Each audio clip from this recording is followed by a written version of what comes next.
Hey, good afternoon, everybody. Scott Luton and Allison Krache Giddens right here on Supply Chain Now. Welcome to today's show. Allison, how are we doing? We're doing good. How is it November? How is it November? And how is it almost halfway through November? I don't know. Well, hey, all that means is it gets What? us closer to Turkey Day and lots of good food without the need to buy gifts. Nice. And it's a forgotten holiday. We often skip it, right? I mean, it feels like we go Halloween and then Christmas. Oh gosh, yeah, that the H holiday that we should never ever speak of again. My kids love it, and so you got to be game for it. But one of my least favorite holidays for sure. Right. It's free chocolate and no obligation to house family. True, but you got a bunch of randoms knocking at your door. That's something. a really good point. Okay.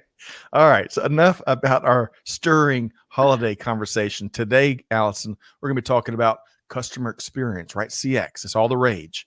Yeah. And global supply chain has a lot to do with that. We're going to be talking about how we optimize customer experience for both internal and external customers, because Allison, you got to work hard to have one really big, happy family, right? You're right.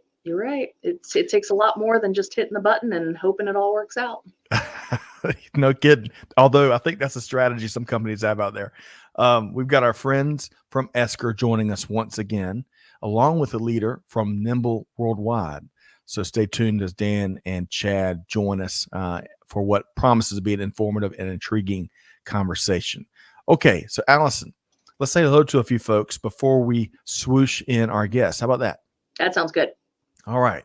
So we're big fans of Sophia. It looks like Sophia is a big fan of the one and only Allison Giddens, as she says. I had a check in the mail to her, and yeah, it should be there any day.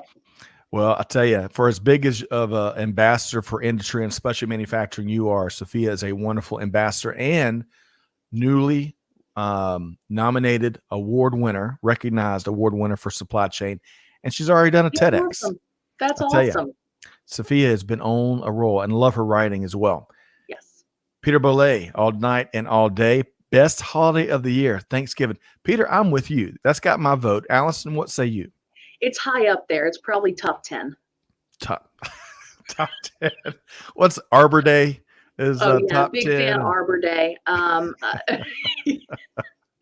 Right. So seriously, is Thanksgiving, like for me, it probably is the top of the list, because you can focus on gratitude, focus on food, focus on, family, what you're grateful for, right? And no that's gifts. True.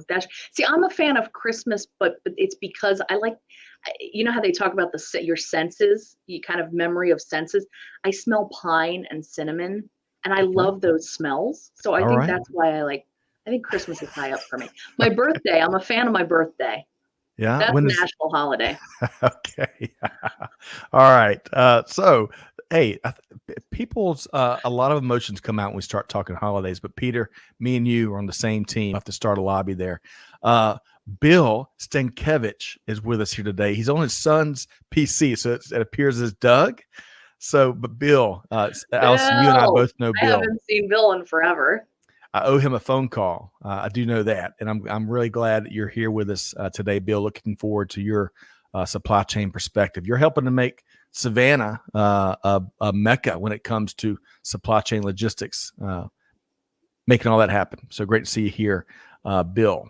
Okay, let's see. We've got a couple other votes. Let's see. Peter's up to some putting a final coat of plaster on the ceiling before. Peter doesn't get any sleep. He's either doing big things in the industry or he's working on home improvement projects, Allison. How is he doing that and typing comments in how does that work? I don't know. That poor computer. We'll see. Text.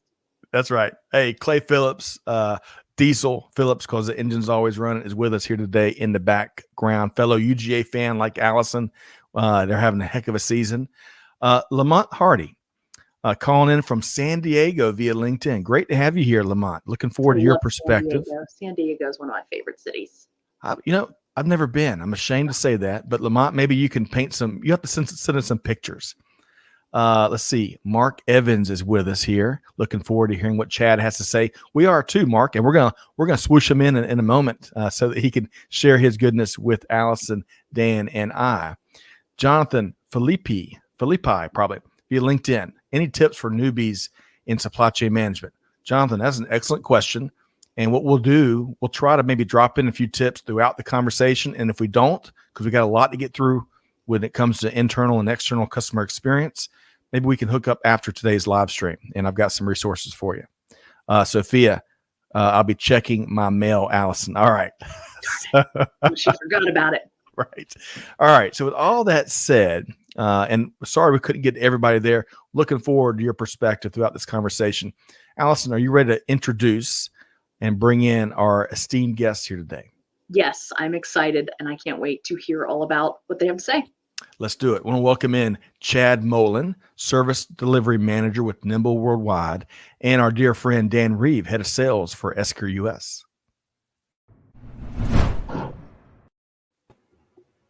All right. Hey, Dan, Hey. Chad, how are we doing today? Great. All good. Shining. Well, Dan, who always moves at the speed of 1,000 gazelles, have you had a big, busy, productive week this week? I went to a trade show. First trade show I've been to in obviously a while. Right. If only all trade shows were a 10-minute Uber ride from your house. Wouldn't that be great? So, I was tired. And I have to remember what it's like to go and talk to 50 people in a day, reinvigorating. Nice to be back talking to people, seeing, and versus nothing wrong with doing what we're doing right now, but nice to be talking to people in person. I'm with you. Yeah. Breaking bread, shaking some hands. Yeah, exactly. Yeah. Well, we'll look forward to hearing more about that experience. And Chad, really enjoyed getting to know you a little better in the pre-show. Sounds like we've both spent some time in Wichita, but now you're out in the beautiful Metro Denver area and you're getting out hiking and doing other things. So great to see you here today. Thank you. It's good to be here. Now, we're going to go ahead and spill the goods. So if your significant other's listening, Chad is taking you to dinner, I think, tonight or tomorrow night. But are you going to get – I'm spilling the beans on you, Chad. Are you getting in a hike this afternoon before or do you do that mainly on weekends or what? Well, that would probably be a good idea so that I have more room for that big fat steak that I want. Okay. All right. Well, again, pictures, okay, Yeah, or didn't happen. absolutely. All right, really quick. We got one fun warm-up question. I'm going to go around the horn, but really quick, I want to make sure I call out a few folks. T Squared holds down the fort for us on YouTube. Great to see you here today. He's looking forward to the Friday lunchtime supply chain management nourishment. I love that, T Squared. We've got a visitor from Greece here with us today via LinkedIn. Adornis, does that sound about right? Regardless, let me know if I butcher names. That happens from time to time. I want to make sure we get it right. But welcome. Looking forward to your perspective here. Steve is tuned in all the way from Kenya via LinkedIn. Great to see you here. Of course, Allie's behind the scenes helping to make production happen. Big thanks to Allie and Bree and Matt and Amanda and Jada and Clay. Okay, so let's do this before we get down to the heavy lifting, right? So today is National Happy Hour Day. So there's a couple different groups that claim they founded Happy Hour. I found there was a U.S. battleship, World War I battleship, where it's one of the stories where it originated. But regardless, happy hours are fueled by adult beverages. So I'm going to go around the horn. Allison, I'm going to start with you this time. Give me your favorite adult beverage. Okay, so I get made fun of for this. Vodka Coke. I know that sounds weird, and people say no, rum goes in Coke, and I say no, it doesn't. Vodka goes in Coke. Don't knock it till you try it. It's good because you can't taste the vodka. All right, vodka Coke. Okay, that's a new one for me. And by the way, Helmet, great to see you here from the south of France. I think Dan was there earlier. All right, so we got one vote for vodka Coke. That might be, you never know, that might be what Allison's taking a sip of right there. Chad, coming to you next. What is your adult beverage of choice?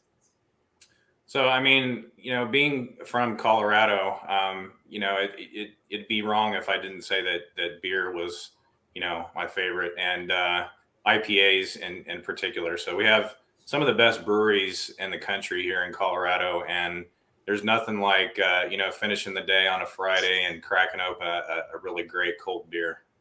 Love that. I can almost hear that Busch beer jingling in my head as you describe that, right? All right. So, Dan, you're the cleanup hitter here today. Your favorite adult beverage? I think it's because, but Allison, I get made fun of for this too. I'm not sure if this is right, but gents often make fun of me for drinking. They say it's more of an effeminate or a ladies' drink. I don't know if that's, I'm not sure if you're even allowed to say that nowadays, but I like Baileys, right? Everybody else, yes, I like beer, but I like to finish off the evening, or a go-to cocktail for me is Baileys. And I think it's because as a kid, that was my mum, that was her favorite tipple. And, probably age 8, 9, 10, I'm not sure what the right age was. I was allowed to start sipping a little bit of that, as a treat. So hey, you weren't driving. Right. No, It's fine. Right. To help you go to sleep faster. Right. That's true. That's true. All right. So I got to share a couple here. So Lamont has never heard of vodka Coke either. Sophia says tequila and grapefruit juice. Viva Mexico. Love that. That Peter. Number 2 for me. Single malt scotch of most any type. Jack and Coke, followed closely by Crown and Coke. Okay. Sheldon says a brown cow. I've heard of that before. Tia Maria and evaporated milk. Man, that sounds like a drink that will help you take a little a snooze as well, huh? I want to go back to something really quick and point out a couple resources. So, Jonathan asked about a newbie, in his words, when it comes to supply chain management. Sophia, you dropped a great resource here because our friend Rodney Apple does great work. He formerly of the Atlanta area. He's in Nashville now, but check out his supply chain careers programming, and you'll get a lot of tips. And of course, we'd welcome, if we can weave it in today, Allison, Chad, and Dan, a quick tip on folks as they're kicking off their career and trying to, advance and move right on up the ladder. One final one here. Mark says the smoking gun martini, vodka martini, slightly dirty with a jalapeno stuffed olive and a single drop of smoked chipotle Tabasco sauce. Wow, that's artistic. So, Chad, that can be your opening drink tonight at that nice steak dinner. We'll see. That locked it in. Absolutely. Locked it in. All right. So let's get down to business. We love talking food, and we certainly love enjoying each other's company here today. But y'all have a lot to offer, especially when it comes to one of the hottest topics in the industry right now, I would say. So we're going to be talking about not only digital transformation, but also customer experience. And Chad, I want to start with you. Sure. So you led a digital transformation initiative at a company called Vega a few years back. So if you would, talk to us about some of your primary eureka moments or key takeaways from that work, especially what you might think is timeless or related to what we're going through now. Sure. So the situation I was in at Vega was very similar to what's happening now. You had kind of this crucible of a huge increase in demand. The team basically was kind of spread out, pretty young team, entry-level folks. And the work was tedious, to put it lightly. I love SAP and I support SAP in my role, but it can be a little daunting for folks that are coming into the company and working in an industry with a lot of complexity when it comes to orders and things like that. And in some cases, the orders, the quality of them is not the best. So trying to sort all that out, working, a lot of days overtime to get all those orders put in. It was a very difficult situation. So we had a high amount of turnover. We had people that just were frustrated with the work itself, with making errors and things like that. So that translates to your customers, which is never a good thing. So we had a major issue. And with the growth that we foresaw, there was absolutely no way that we were going to be able to take that in with our current resources. So I connected with Dan and we put together, a review of different software that was out there and got started on this digital transformation. So a couple key takeaways for me, honestly, is that, your people need to be prepared for it. So you really have to look at, what are their capabilities? And again, it's entry-level positions, but you're looking for things like resiliency and, change management, the ability to change quickly, ability to, learn. And so I think one of the aha moments that you asked, Scott, that I think is probably the biggest thing is you can implement technology, but if your people are not ready for it, it's not going to be as successful as you expect it to be. And a perfect example of that is with Esker. One of the things that I like about it is it uses machine learning and AI type technology, and you have to teach the system how to look at the orders. And so I had a lot of folks that were using the system, but they didn't understand the teaching part of it. So one day I was walking around and I was looking at what people were doing, and basically saw that they were just typing things in. And I said, no, you're supposed to teach the system that this means this. And all of a sudden, that was kind of the big light bulb for me, is you can bring the technology, but you need to lead the people to the technology and use it correctly. I love that. And optimize it and customize it for what your operation needs, right? Rather than kind of using it right out of the box as the store could deliver it. Teaching machines. I tell you, it's an amazing time we live in. But one other thing I heard there, and Dan, I'll come to you next based on what Chad just shared. I heard simplification, how important simplification is. But what was one of your favorite parts of what some of Dan's takeaways were there? Chad's takeaways were there, Dan. Yeah, I think it brings up an interesting point, which is if you're going to introduce technology, you're so much better served if you get folks choose something where they like the interface, because then they can't use the interface as an excuse to not sort of go through the change. And two, exposing folks to the technology early and making them part of the decision-making cycle. You know, in my role as a sales director, sometimes sales reps will take me and break me out of the case and take me on the road. And I remember a classic case with one of the largest gas stations in the US. So 500 or 600 gas stations they have. I won't name them, but they have a very large organization, and they were looking to transform their procure-to-pay process. And I have to tell you, I walked out of that meeting with 20 people in there and said, I don't think that's going to happen. You know, it seemed to be very disjointed, and I wasn't sure if people were. I said, I just don't think. I know there's some folks in the room that clearly want Esker, but I'm not sure that's going to happen. We get a call 2 days later, and the folks say, "Come on, then we want to do business with you, but let's just negotiate a little bit." I'm like, "Negotiate? We're not even going to buy us. Here we are. We want you." I'm like, "Hey, you know, in 20 years, I thought I knew a thing or two about sales. Maybe I don't. I'm confused. What's going on?" They said, "The users." You engage the users. You ask them questions. You didn't treat them as just users. You treated them as individuals with important viewpoints, and you let them have and they said, "We like your tool. We think we could adopt it." So that was an interesting learning. And since then, I've spoken to some other former customers of mine who said, "Dan, the thing you guys do differently is you see some sales folks will come in and they'll only sell to the executive. Well, there's other people in the room that have got to go through this change journey. Everybody should view people as equal, not just based on a title." So I think change and giving everybody access and bringing the whole organization along versus just the executives is pretty important. We don't want to steamroll anybody, right? Humans still make global business happen today. Of course, technology is a big part of that. And coming to you next, Alice, I want to share just a couple of quick things. Sibin Jasani, I hope I got that right. Lewis from South Africa tuned in via LinkedIn. Great to have you here today. And hey, Delano, you hit the right time to join us, because if it's about CX and digital transformation, we're talking about that a lot here today. So welcome to the conversation. Okay, so Allison, as we kind of wrap this first bullet point, we want to talk about Chad's experiences there at Viga. What else did you hear there, Allison? A lot resonated with me in my industry, which is really overlapping with everything that Dan and Chad are doing too. And that is that good information is needed to make good decisions. A friend of mine recently said that, a friend and colleague in some cybersecurity stuff I'm a part of.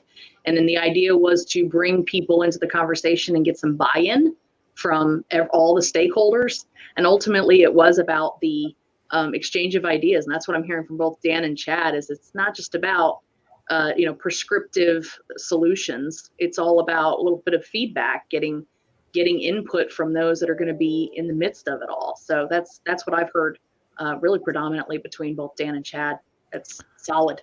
I love that. You got to learn from the experts, the folks that do it. You know, there's some of your best resources there. Sheldon says, the more change requires change in human behavior, the greater the risk of failing to meet the success criteria. Well said there, Sheldon. And Stephanie, great to have you here today via LinkedIn. So welcome.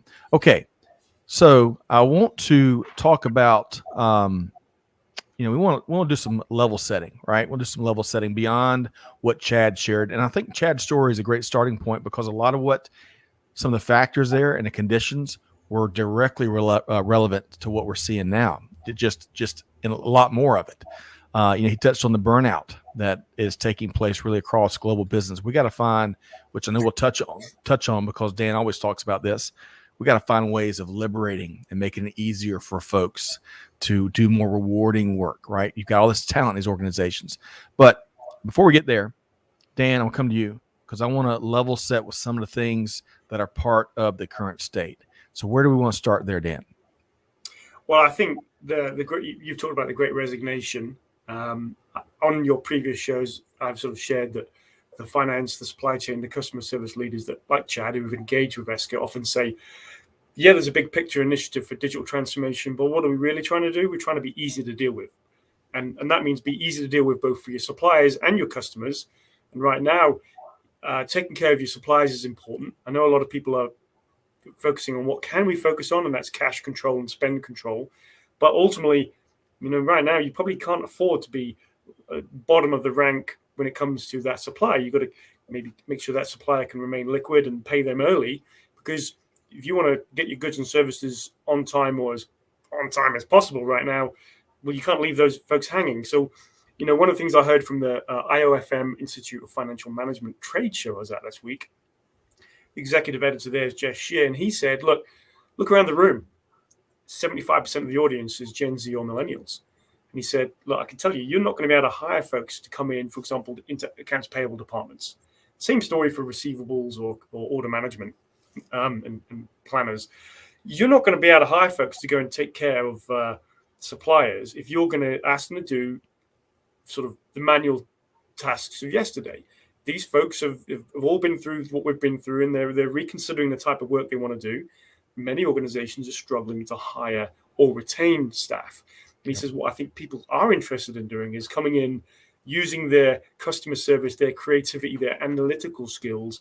And yes, that might mean in payables, the ability to transform the department into a profit center, because you pay the supplier earlier and then you engage in supply chain financing, which we might cover later, Scott, or you maybe there's other mechanisms to make sure that you're protecting your organization from spending in the wrong area or maverick spend or fraud, but you still earning early payment discounts. He says millennials will see that as an opportunity, right? Just as servicing the customer, when Chad freed up his staff to go and be rock stars and better serve the customer, and therefore won more business and more loyalty.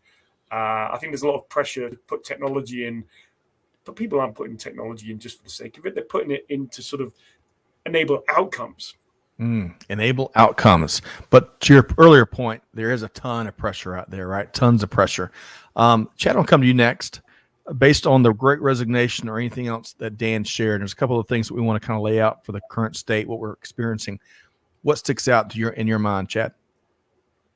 A note of caution, and that is that, again, if you put in technology and you try to automate a bad process, you're going to end up worse off than when you started.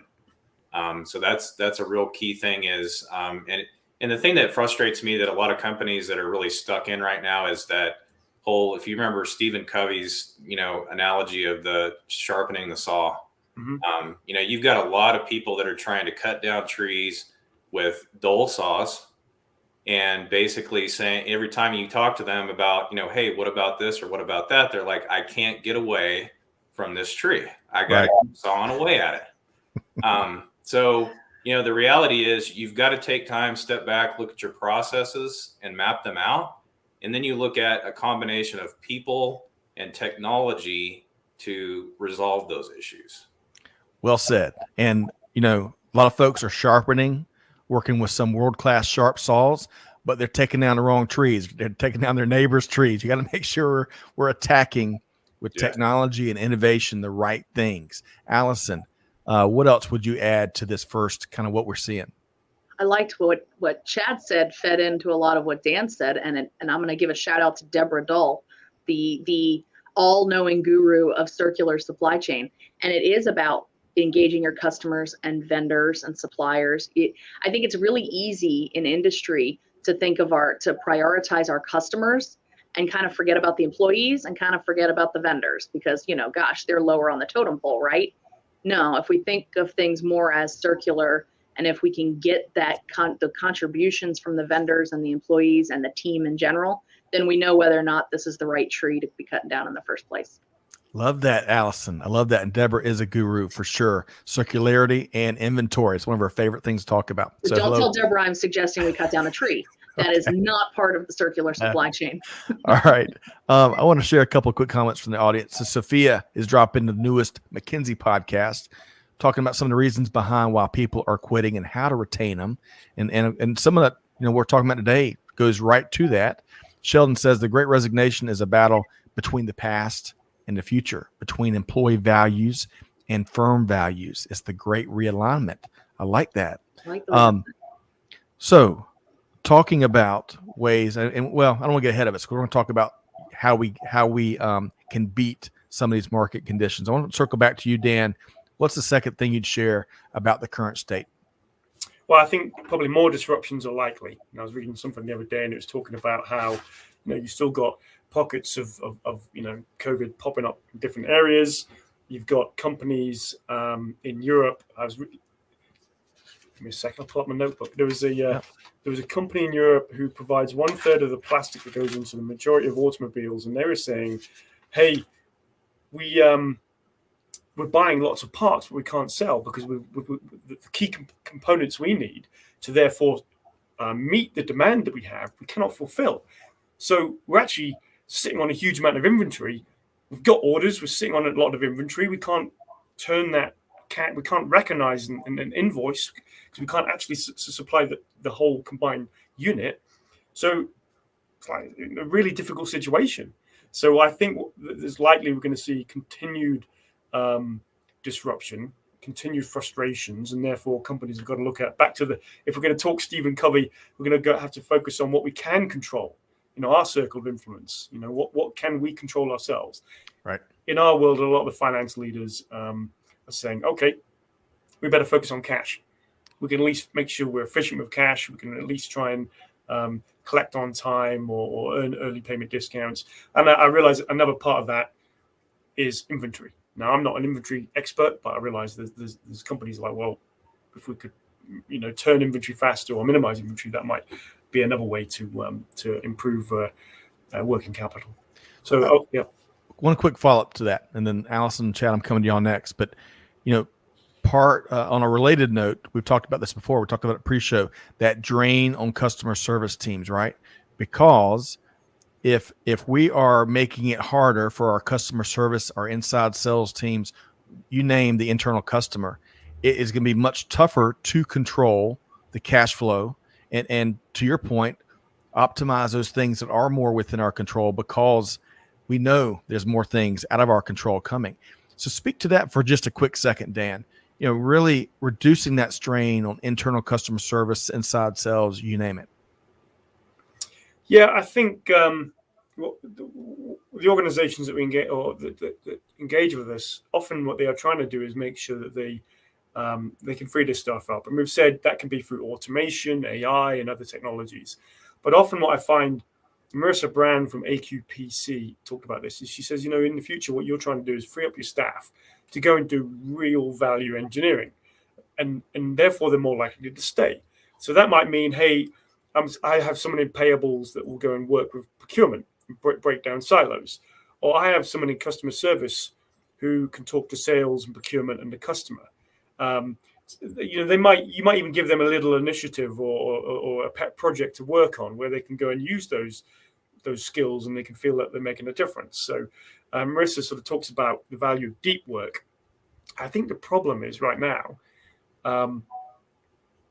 how do you sort of free people up when there's just, the volume of questions and queries and email is overwhelming.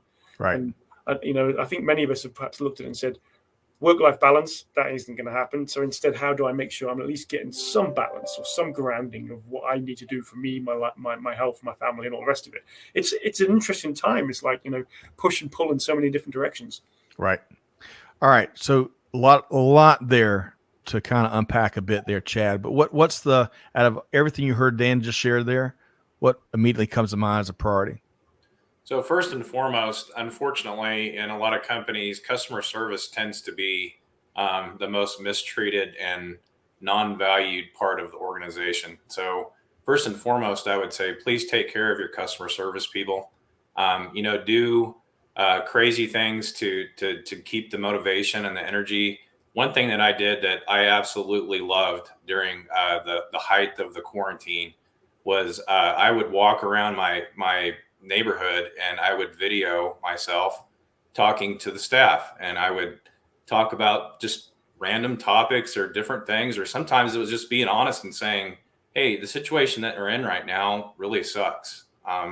And some of you are like single parents and, dealing with a lot of things that typically is not a part of your general work environment.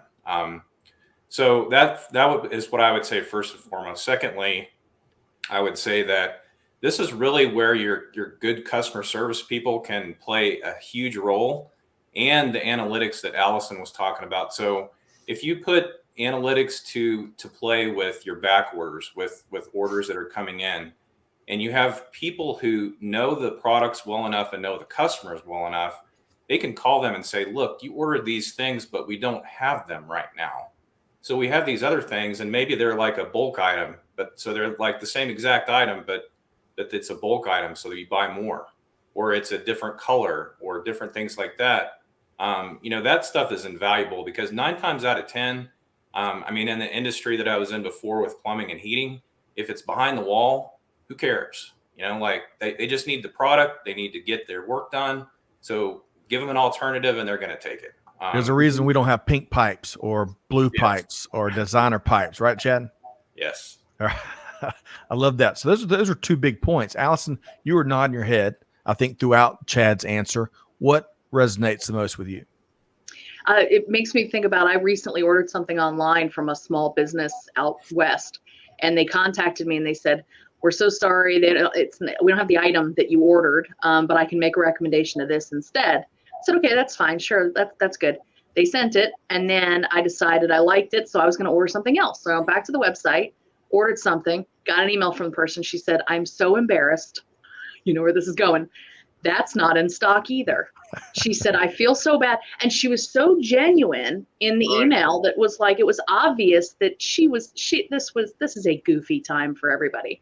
So she was all prepared to ask, have me cancel the order, which I did not do. I said, send me what you think is the best comparable version. And she did. And I'll probably be a lifelong customer because of that. So I think that speaks exactly to what Chad's saying. Right. I love that. And I love that Dan Gingiss has a new book out focused on customer experience.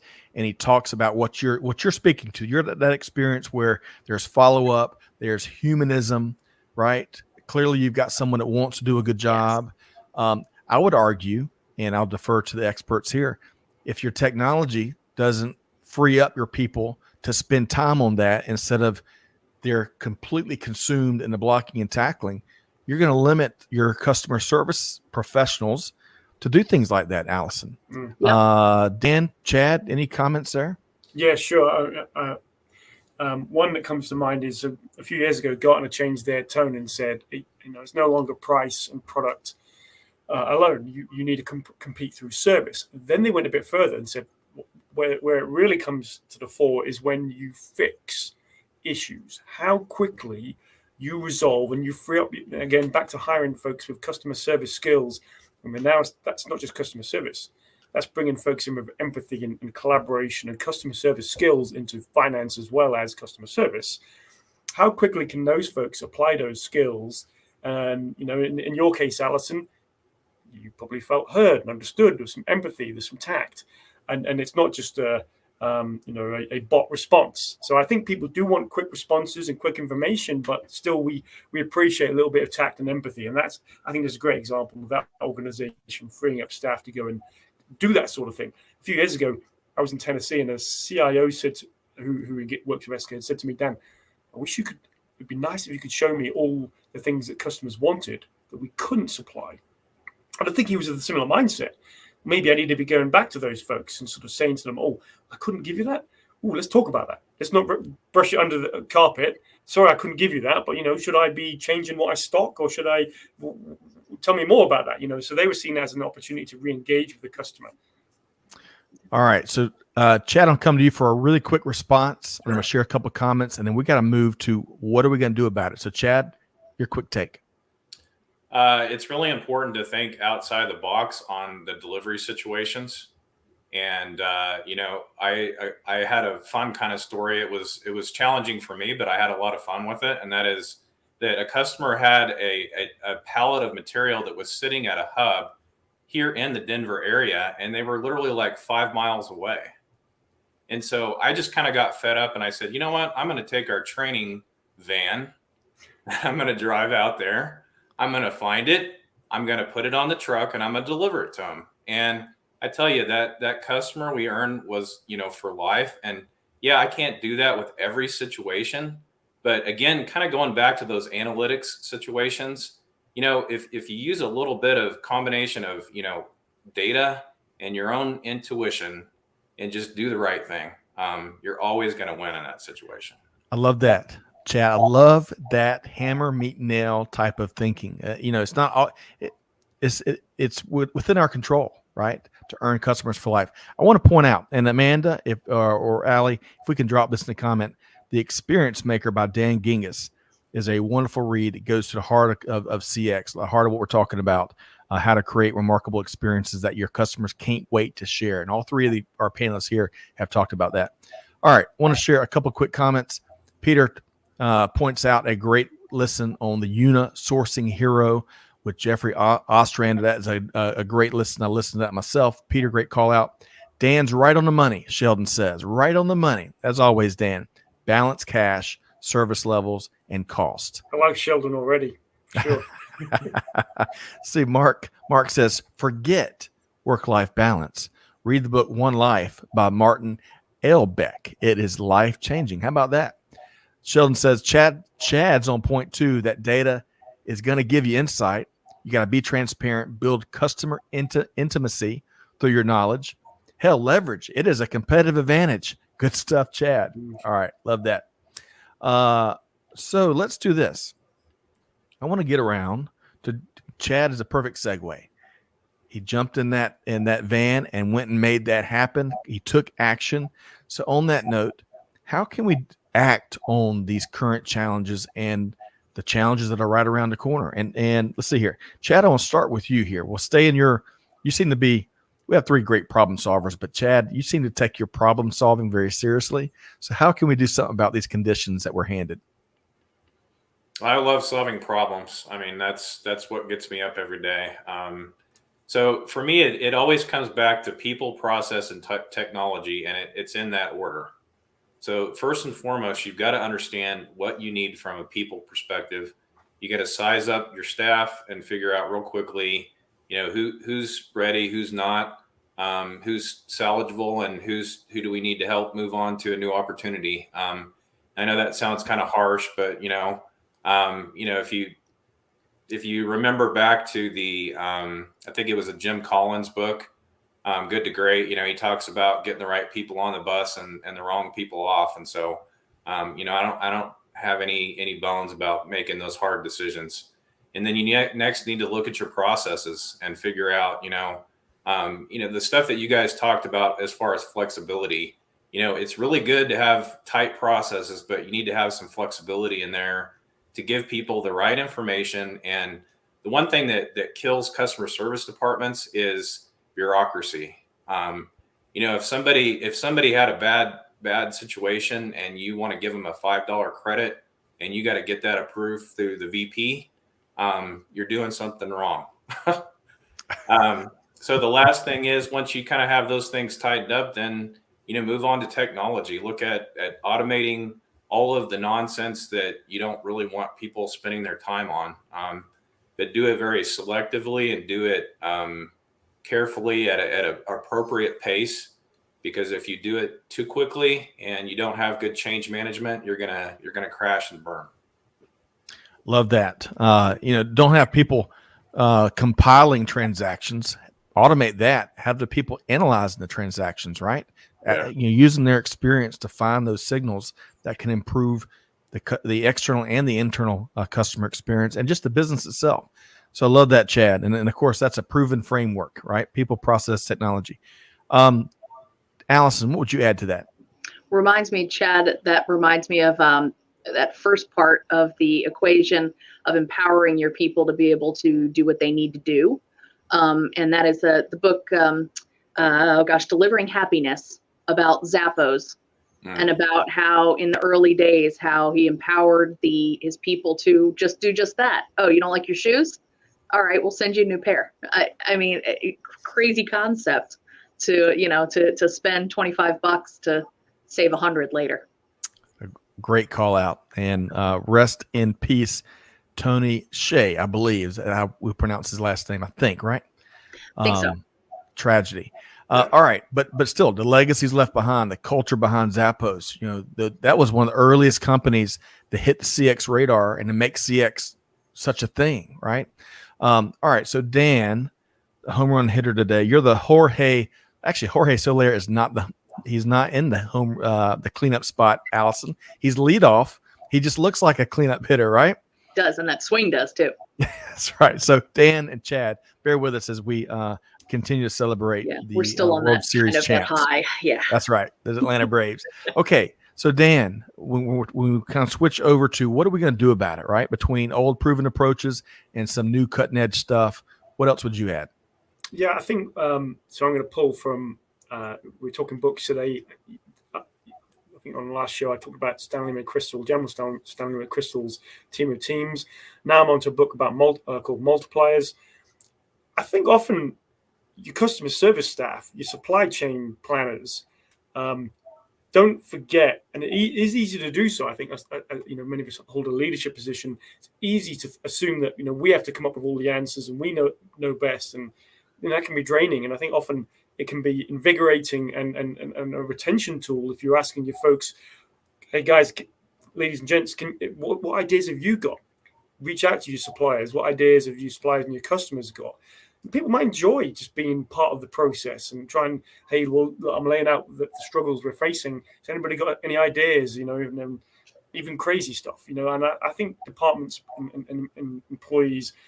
One of the things a course I did this week was talking about the power of influence. And I think some of the keys were people like to be part of the process. People like to be informed. Yes, people want opportunity to grow and develop, but just being part of the conversation and being given the opportunity to sort of contribute. There's power in that. Yeah. Right, definitely engage, be part of the conversations being had. Dan, by the way, my hunch would be if you put your book on Amazon, it'd be a bestseller. Sounds like you've got a book chock full of some golden observations there. Let's talk about. So let's put the books up. Let's bring the crystal balls out. I tell you, we've been going through just when you think you can't see anything new and stuff that hasn't happened before, something else crazy happens. I want to start with Chad. So when we think about Alice and I had our holiday conversation on the front end, we're already midway through November. It's crazy, which on one hand, kind of thankful to get through the year that has been 2021. But Chad, name one thing that's right around the corner that you believe business leaders should expect in the new year? I think, like Dan said, that there's going to be continued disruption. I think there's a mass exodus, or not mass exodus, but a mass move to the cloud in every way, shape, and form. And if you think about that from a company perspective and the amount of resources and effort that goes into maintaining systems and things like that, that's probably one of the biggest things that I see. And, it kind of aligns with like SAP, the system that I support. Their focus is on moving people to the cloud. It's on extracting that information out of the system to use it to make better decisions. So analytics coupled with that, and honestly, like, I think people aren't really doing analytics like what we've talked about here on this show. They're not using that information to make the decisions.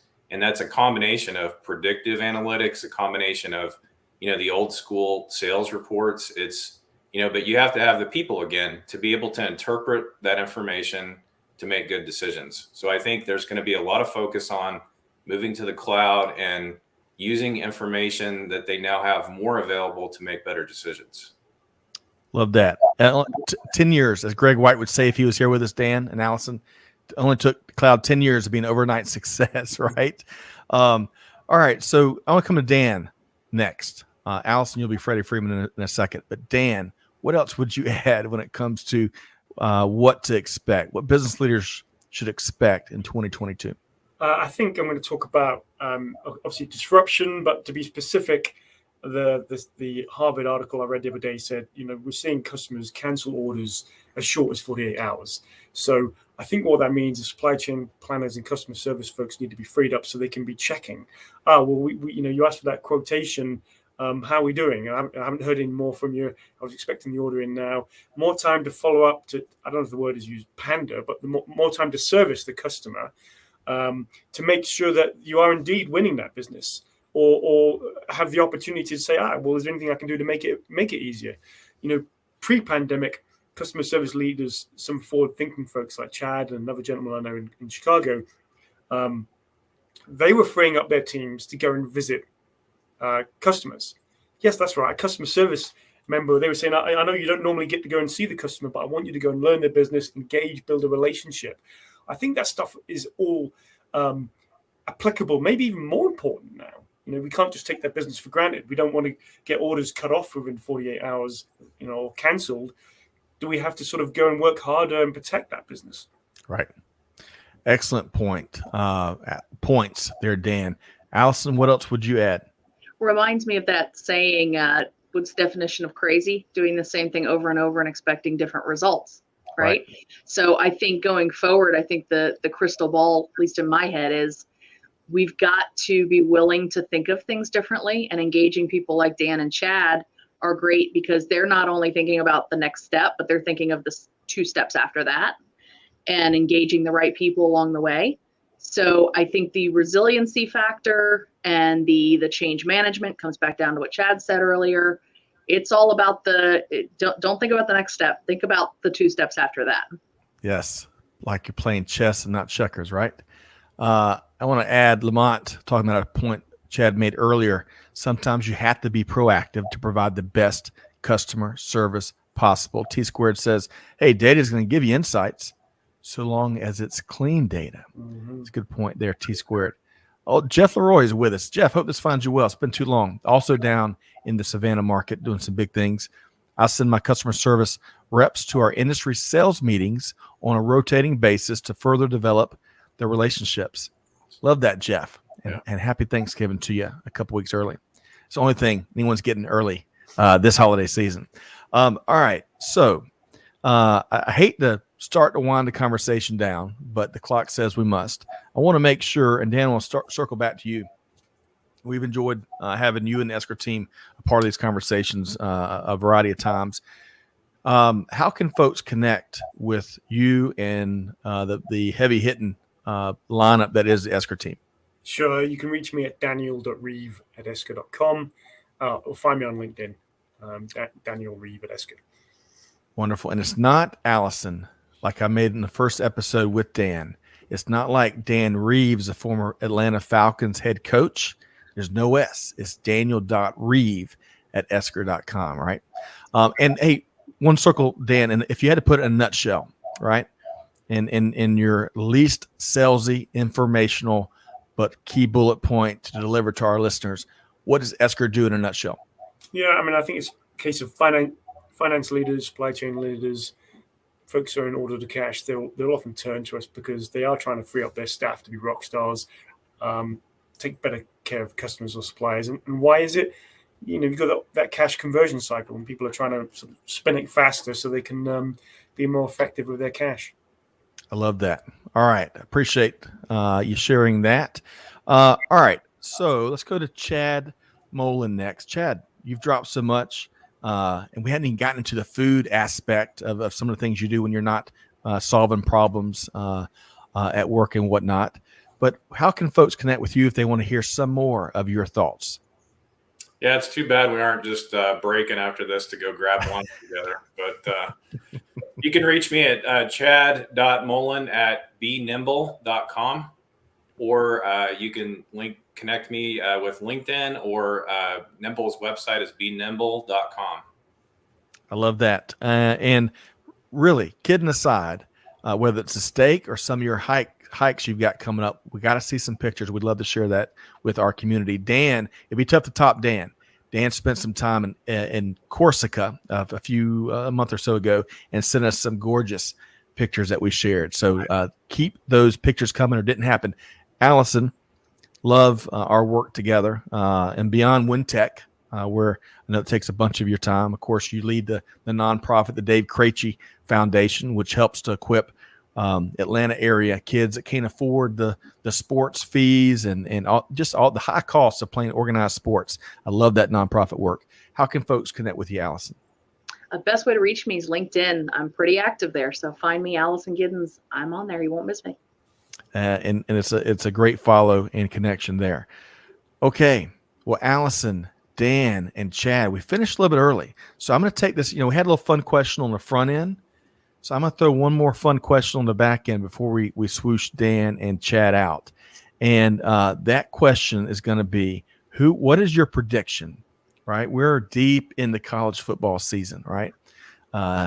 Allison's a big UGA fan. They're having a Hall of Fame year. But Dan and Chad, if y'all had to pick who you think is going to win it all, right, in the college playoffs this year, who would that be? And Dan, I'm going to put you on the spot first. I have to be honest, I haven't followed it. All I care about is the game, the Badger game next weekend. I'm flying back to Madison for the big Nebraska game. As long as we beat those Cornhuskers, I'm happy. I don't care what else happens. Just want to win that game. I love that, Dan. I love that. I've never been to Madison, and Right. Of course, Bree. We talked with Bree and numerous others about the great state of Wisconsin. We'll have to check out how the game goes. I will add something though, Scott. I have been to an SEC game. I've been to one game. I went to visit the CIO of Coca-Cola Bottling, and he said, "What are you doing tomorrow?" And I said, "Not a lot." He said, "Well, I'm going to take you to a game." So I did go to a college game there in Atlanta. So now I came back to Wisconsin that night, and I was wearing a Georgia Tech T-shirt. And let me tell you, a lot of people called me out for it and said, "You can't wear that here." I said, "Hey, this is a different conference." Well, hey, you're gonna have to come back. We're gonna have to do this in person next time. I like both teams. Georgia Tech was a good day out. I enjoyed it. Wonderful. We'll have to do this in person next go around. But thanks for sharing that, Chad. Whether you're gonna pick a winner or if you want to share something about your team, what would that be? Well, unfortunately, I have to tell my ignorance in that I'm not big into college football. Coming from Kansas, college basketball is where it's at. Yeah. But I will say I'm always a big fan of the underdog, and I'd love to see UGA get out there. So, yeah. Awesome. All the best there. Awesome. And to your point, the big season in Kansas just kicked off as college basketball kicks off. And gosh, I don't know how many rings y'all have won there, but I enjoyed during my 2 years in Wichita learning a lot more about college basketball. All right, Allison, you don't have to predict. You probably don't want to predict. I'm not allowed to predict. My husband would probably kick me out if I said what my heart wants to say, but I'll tell you that I think we're going to do well. I'm just going to leave it at that. That's a good place to leave it. Good place to leave it. I tell you, I really appreciate and I like the approach y'all took here. Sharing some timeless and some new ideas. Talking also about the current state that we're all experiencing in different ways, and of course, the relationship between Dan and Chad. I think that's really neat. We'll have to dive in that deeper in a future episode. Big thanks again to Dan Reeve with Esker. Big thanks to Chad Molen with NIMBL Worldwide. We'll have you both back soon. Have a great weekend. Yeah, thanks very much. Thank you, guys. Thanks, Chad. Cheers. Okay.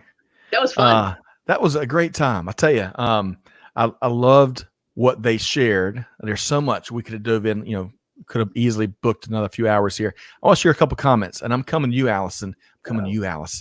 For your number one key takeaway from today's conversation. All right. Let's see here. Mark says, think about change management as part of the sales process. Shashi says, customer service reps should be part of the S&OP meetings. It's a great point there, Shashi. Let's see. Think about that. Same. Must have been a little glitch there. Michael Aver says Camp Randall gets jumping during the fourth quarter. Camp Randall. I don't remember who. Maybe Coach Randall. There are fewer things more entertaining than coaches on the sidelines of basketball games. Gotcha. I mean, of football games. That is let's see. Go Georgia. What? Look, see, as a Georgia fan, I am an undergraduate Bulldog, and I have a master's from Georgia Tech. So I play both teams, but I hope that Georgia Tech goes 11-1 every year. Okay. All right. Well, hey, I bet that would make our dear friend Mark Preston's year. Mark, hope this finds you well. Of course, Mark's on the board, amongst other things, on the board with the Association for Manufacturing Excellence. So great to see you. He says, go Georgia Tech, beat Georgia. Lightning just might strike. Lamont, roll Tide. Also go Big Blue for basketball. Matt Giddens says that is correct. I would see. I am proud of us thus far. That's what I will say. Go Dogs. So that is Wisconsin Stadium that Michael was talking about, Camp Randall. That's a new one for me. Oh, I didn't know that. I thought we were talking coaches. Oh, okay. Matt knew it. Michael knew it. And I'll hear it later, I'm sure. Okay. Ooh, Shashi. that's cool. Amazing, Dan and Chad. Lots of good. Wait, Wisconsin. Was that the one, and Matt and a bunch of other people probably know this. Is this the one where they played jump around, I think, in one of the games? The whole stadium went nuts. Like it shook because everyone participated. That was UV Stadium. No, Bree. No, you're right. Bree says every game. Bree says every game. So you're dead on the money. Right. Nice. Yeah. Allison. Yes. So you showed your credentials there. That's why you're on Supply Chain Nerds Talk Sports sometimes. All right. So Allison, as we wrap, right? And I tell you, that was a good. I really enjoyed today's conversation between Dan and Chad. What was your one favorite takeaway? I think it was all about being able to do things differently and recognizing that things need to be different. And whether that's a customer experience, your external customer, or your internal customer, which technically is your employee, to a degree, your vendors, your suppliers. And it's not just, we can't think old school anymore. This is no just a totem pole of stakeholders. This is a circle. Well said. I would just add to that, one of my favorite themes that we talked about today, and we talk about a lot when we talk to Dan with Esker, is it's time. It's past time to liberate the people on the team that work really hard and are dealing with all the stresses of the current environment. Invest in those challenges, invest in ways to automate the blocking and tackling, right? The menial work, and free them up to add a lot more value to the organization. That is what must happen. It's a big part of supply chain, global supply chain moving forward. But to do so, to Chad's point earlier, when you choose what technology or what have you, whether you choose to work with an Esker or others, man, when you implement it, do it the right way. Don't just take it, off the shelf, implement it, and then they're dealing with a stock system. Invest in the time to get it set to what your operation needs, and more importantly, what your people need, right? Yeah. So it'd be daunting because, with the shortage of workforce, all these things might seem great and pie in the sky, but it's like, I don't have time to do it. I'm just putting out the fires as it is. But yeah, you're right. If you take the time to invest in those kind of things, then set yourself up to be rock stars later. You're right. And that was one of the terms of today's conversation. Dan loves the rock star element. Okay. Well, folks, hopefully you enjoyed this conversation as much as Allison and I have. Allison, great to do this with you here today. This was fun. Thanks for having me. Definitely. Big appreciation to what you and the WinTech team do. And of course, the Dave Krache Foundation. Y'all check that out. Big thanks again to Chad Molen with NIMBL Worldwide and the one and only rock star Dan Reeve. I almost call him Dave. Maybe he's got a cousin or brother named Dave. Maybe, yeah. Dan Reeve with Esker. Always a pleasure. Folks, if you enjoy this, be sure to find Supply Chain Now wherever you get your podcast from. But most importantly, if you learn, take anything away from here, be sure we're challenging you. Do good, give forward, be the change that's needed. And on that note, we'll see you next time right back here on Supply Chain Now. Thanks, everybody.